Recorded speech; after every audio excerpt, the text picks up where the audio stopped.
एक बार की बात है, जगतपुर नामक गांव में एक बुढ़िया रहती थी जो बहुत ही भयावह लगती थी। बच्चे उसे देखकर अक्सर डर जाया करते थे।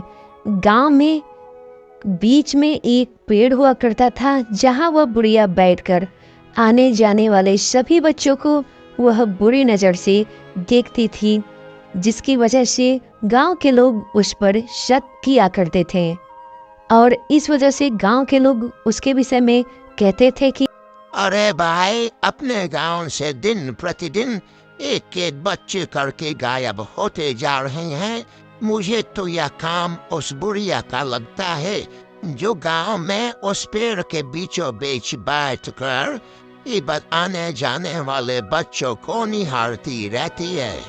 यही वो बुढ़िया है जो बच्चों को गायब कर रही है। अरे हाँ रामू काका, आप तो सही कह रहे हो। हमें अपने अपने बच्चे को ये समझा कर रखना चाहिए कि उस बुढ़िया के आसपास ना भटके और उसके बुलाने पर भी उसके पास ना जाया करे।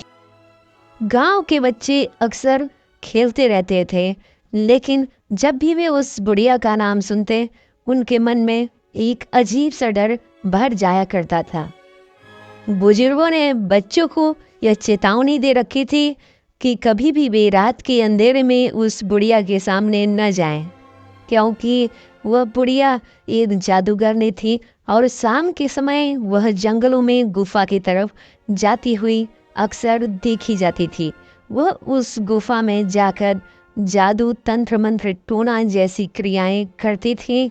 इसीलिए गांव के लोग उससे हमेशा भयभीत रहते थे।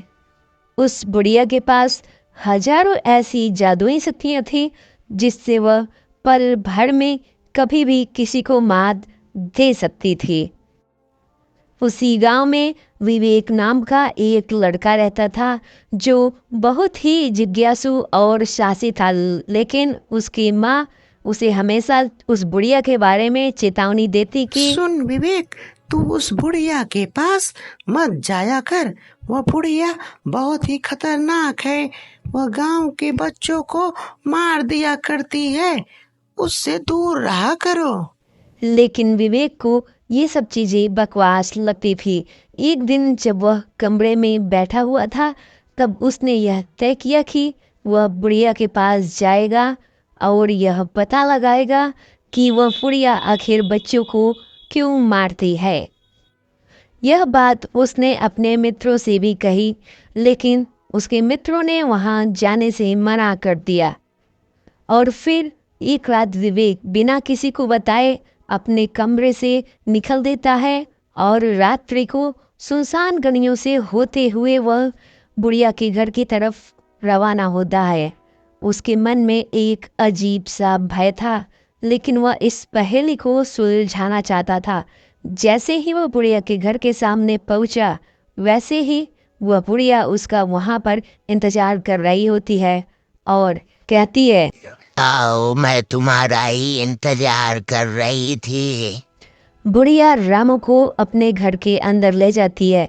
रामू आश्चर्यचकित था, लेकिन उसने फिर भी पूछा, तुम्हें कैसे पता मैं यहाँ आने वाला हूँ और तुम बच्चों को क्यों पकड़कर मारती हो? क्या यह बात सत्य है कि तुम बच्चों को मार दिया करती हो? यही तो जादू है बच्चे, तू नहीं समझेगा। मैं जितने भी बच्चों को मारूंगी, मेरी शक्ति उतनी ही दोगुनी होती चली जाएगी। हा हा हा हा हा। ऐसा कहकर वह बुढ़िया हंसने लगती है और उसके हाथ में एक जादुई छड़ी आ जाती है, जिससे वह विवेक की तरफ इशारा करती है और विवेक वहीं पर बेहोश हो जाता है। जब विवेक को होश आता है तो वह स्वयं को पिंजरे में पाता है। अब वो बहुत ही डर गया था और चुड़ैल से कहता है कि वह उसे जाने दे यहाँ से, लेकिन चुड़ैल उसकी कोई भी बात नहीं सुनती। और तभी बुढ़िया के घर के बाहर विवेक के दोस्त राजू, गोलू और सोनू वहाँ पे आ जाते हैं और फिर वो विवेक को बचाने के लिए योजना बनाते हैं। और फिर राजू ने बड़ी हिम्मत करके बुढ़िया का दरवाज़ा खटखटाया। और जैसे ही बुढ़िया का दरवाजा खुलता है, अंदर का दृश्य देख सब डर जाते हैं। जब वो देखते हैं कि विवेक पिंजरे के अंदर बंद है, तब विवेक अपने मित्रों से खुद को बचाने की गुहार लगाने लगता है। और तभी राजू हिम्मत दिखाकर चुड़ैल से कहता है कि मेरे दोस्त को छोड़ दो, अन्यथा तुम्हारे लिए सही नहीं होगा। ये सब करके तुम्हें क्या मिलता है? तुम मेरे दोस्त को छोड़ दो। और तब राजू अपने साथ लाया धारदार हथियार निकालता है और बुढ़िया उसे देखकर हवा में उड़ने की जैसे ही कोशिश करती है, राजू साहसपूर्वक आगे बढ़ता है और उस तलवार से वह बुढ़िया पर हमला कर देता है और बुढ़िया वहीं पर मर जाती है। और फिर एक चमकदार रोशनी होती है और बुढ़िया एक सुंदर बुढ़िया के रूप में आ जाती है। यह देखकर सब लोग आश्चर्यचकित थे और अब विवेक भी पिंजरे से बाहर आ चुका हुआ होता है।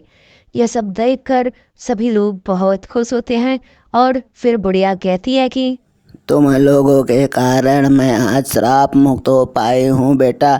तुम लोगों का बहुत बहुत धन्यवाद। तुम लोगों ने अपनी बहादुरी दिखाकर मुझे श्राप मुक्त किया है। और फिर बुढ़िया ने अपनी आप बीती इन बच्चों को सुनाई। बच्चे यह सब सुनकर बहुत ही हैरान थे और उधर सुबह होते ही गांव वाले उनका इंतजार कर रहे होते हैं। जैसे ही वो गांव पहुंचते हैं, वे देखते हैं कि सभी गांव वाले उनका इंतजार कर रहे होते हैं। आज की सुबह बच्चे गांव के हीरो थे और सभी गांव वाले उनकी जय जयकार करने लगते हैं। और तब से वह बुढ़िया अपनी जादुई शक्तियों का प्रयोग अच्छे कार्यों में करने लगी और बच्चों को कहानियाँ सुनाती और उन्हें पढ़ाई के विषय में अच्छी अच्छी ज्ञान की बातें बताते हुए वह एक नॉर्मल जीवन जीने लगी।